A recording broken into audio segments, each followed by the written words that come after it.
get to know you and all and read your profiles, and I'm really, really happy to meet you. So I think the first question I'll have for you, the president, is can you just tell us just a brief description of your journey towards engineering and the NSE? Thank you very much for that question, and thank you also for having me. As a young boy, I've always wanted to make people happy, and as I grew up, I started realizing that really being a comedian to make people laugh, it's because being a comedian is not sustainable. I have a bit of talent for humor, but then engineering is really what makes life better, and I also have an opportunity to make better things. To NSE, shortly after my graduation, well, even while I was in school, my undergraduate years, I got involved in the Nigerian University Engineering Students Association. We call it NSE, and I rose to become the vice president of NSE, and then, of course, I quickly did my professional interview, became registered, admitted as first with the Nigerian Society of Engineers, and then registered with the Council for Regulation of Engineering in Nigeria. Though at the time I registered, it was still Council for Registered Engineers.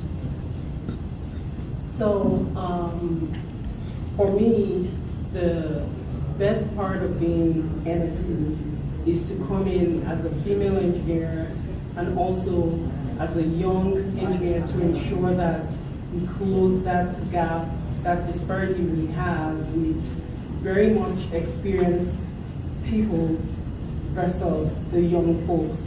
So my question for you and also the chairman and also the incoming president is, what are the ways or what is the roadmap that NSE has right now to ensure that the needs of our youth will be met, so that they can feel that inclusion in NSE and not just feel kind of left out? So is there a roadmap, or is there a way that we would encourage more people to get on board to see the benefits of NSE?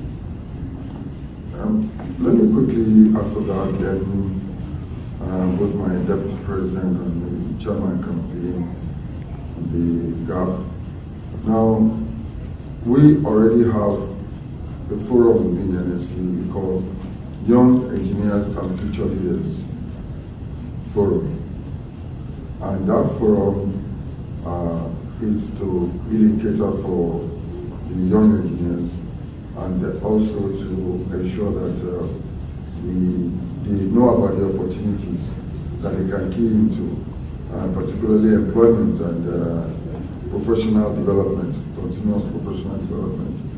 That's one. Second thing is that we are also making it a regional and global forum, because the World Federation of Engineers, Engineering Organization, WFEO, has subjected that, and they are running with it. And we are members of the committee of the World Federation of Engineering Organization that is running that particular program. During our conferences, they also have their own interaction. Then we are designing a program now that will ensure that even from the universities as undergraduate level, they are tasked with mentors who are fellows, and they will be able to advise them. Because, like you know, for the engineer to really practice, the underpinning thing, the hidden strength, is non-engineering issues. So, and that's the reason why we are letting them to know how to shake hands with the industry and how to practice properly. Coming to the women, in Nigeria, very long time ago, since 1991 precisely, we identified this issue about the gender inequality and within the profession, and also to ensure that women, their welfare and their professional practice are enhanced. So we formed Association of Professional Women Engineers of Nigeria, and we allowed their leader, that is the president or the chairman, to be called president. Okay, well, the president with a small p this time. so they are doing very well. Engineer Pato Dili, who just left here, was once president of the upline, yes, president of Association of Professional Women Engineers. So we are encouraging them. We have also them within the executive. Part of my executive committee, I think we have 3 women. We have 3 women in the executive out of 11. We have 3. I think that tallies with the Beijing Declaration. I think I'll just stop there. Maybe my DP or... Thank you very much. The issue of young engineers is very key, and in new energy we are looking at inclusiveness, because it is our belief that we are aging out, and it is our belief that society will stay after we have left. But the issue is, who do we hand over to? That made it very, very necessary for us to start mentoring the younger ones, because we knew we are aging out. Apart from that, there are some deliberate things that we are doing, like creating employment. We have job days where I came from. My background is Victoria Island. I was past chairman of Victoria Island. See, deliberately we had a job desk, and we have a database for many engineers. We are a running point in the oil and gas. We send a lot of CVs and we employ a lot of young engineers, and we monitor it. These are ways we want to bring them on board. But it's not only that, they need to also come up. The saying is, I may teach you how to catch a fish, or I may give you a fish. Between the two, you may choose to take anyone. But the best bet for you is, let me teach you how to catch that fish. Let me not be good. Do you have anything to add? Yeah. When the president initiated the idea of setting up the Houston branch, we put our heads together and tried to see what strategy we should adopt.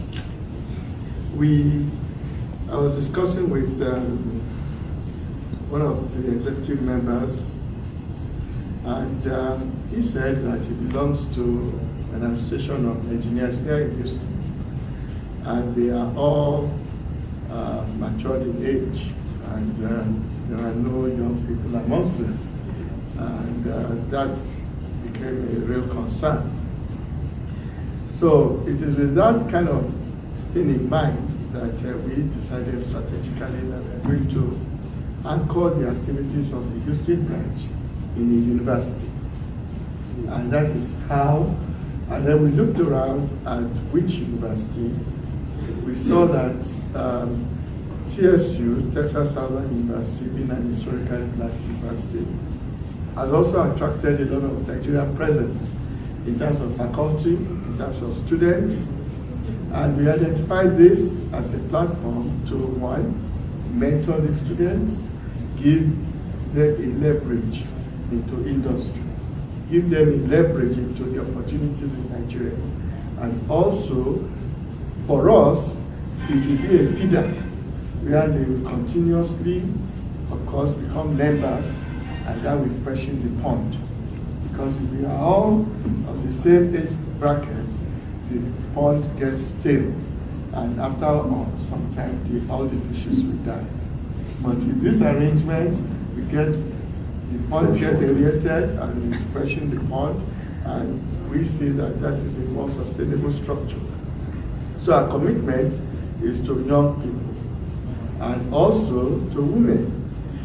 We identified that the issue about women engineers starts from the school, because I remember in the University of Ibadan where I studied, in our petroleum engineering class, there was only one lady at that time. We see that that trend may not have changed. So, before we start seeing the statistics in the workforce, we have to go and check the statistics in the schools, in the university engineering classes, even in the primary school, as to where the interest begin. So, the encouragement should start from the school and encourage more ladies to take on engineering classes, and then we see that transformation in the workforce. Thank you. So what I would like to add on is, as young people, young engineers, we don't have to stay away from mixing up with our older colleagues. They have a wealth of experience. We have no excuses. They have a wealth of experience. Just by mere attending meetings, being in communication with them, asking a simple question can make you understand like a very, very hard, something that you find very hard will make it, like their explanation can be that quick and easy for you to understand better. So the reason for this interview is for all of us out there, young people out there trying to get into NSE.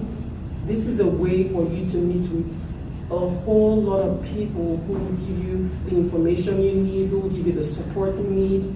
And I hope and I'm praying that this NSE Houston chapter will bring so much to the Nigerian community and the Houston community. Thank you for watching, and thank you for having us and spending time with us, and we're really grateful. Thank you very much. Thanks. Thank you, sir. Excellent. Wonderful.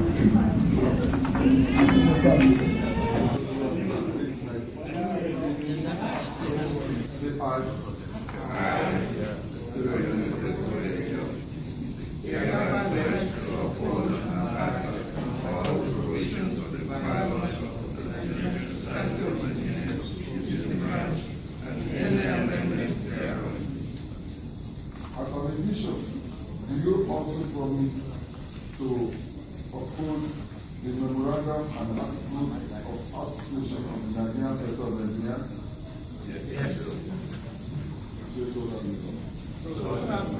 Congratulations. So please, we'd like to come and give a hand of fellowship and encouragement. It's not easy. It's not easy to be against somebody. So please, this is the time for you Nigerians.